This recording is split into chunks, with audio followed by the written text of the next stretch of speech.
Jeric Rabal, may big revelation hinggil kay Aljur Abrenica at AJ Rabal.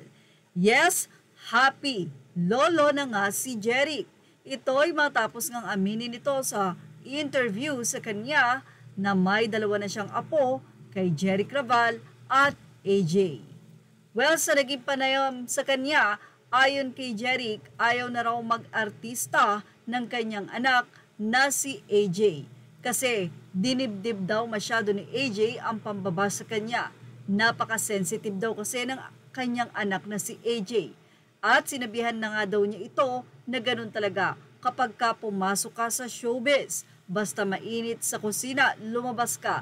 Di ba may kasabihan tayong ganun? Ngayon, napagkumpara niya. Mas tahimik daw ang buhay niya na wala siya sa mundo ng showbiz.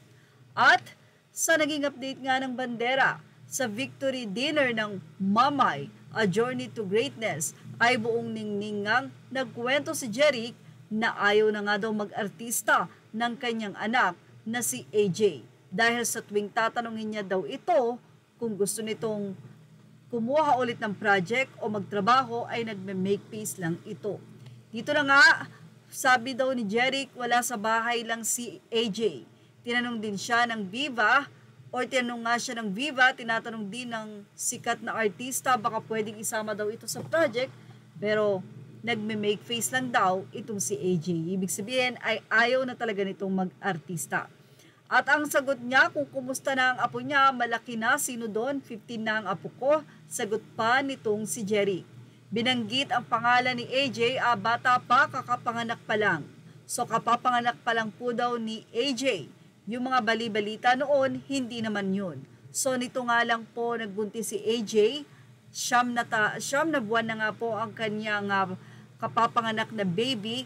At dito na nga sinundot ni Jeric Rabal na may panganay pa siyang apong lalaki kay AJ. Nang tanungin kung sino ang tatay, sumagot naman si Jeric Rabal na si Aljur, ang tatay ng panganay ni AJ.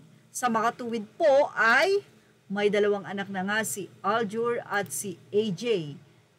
Ang isa ay 1 taon at ito ay lalaki at ang 9 na buwan naman po ay babae. Tinanong pa nga si Jeric Rabal kung sino daw ang kamukha ng kanyang apo, sumagot ito ng siya daw at ito ay napatawa.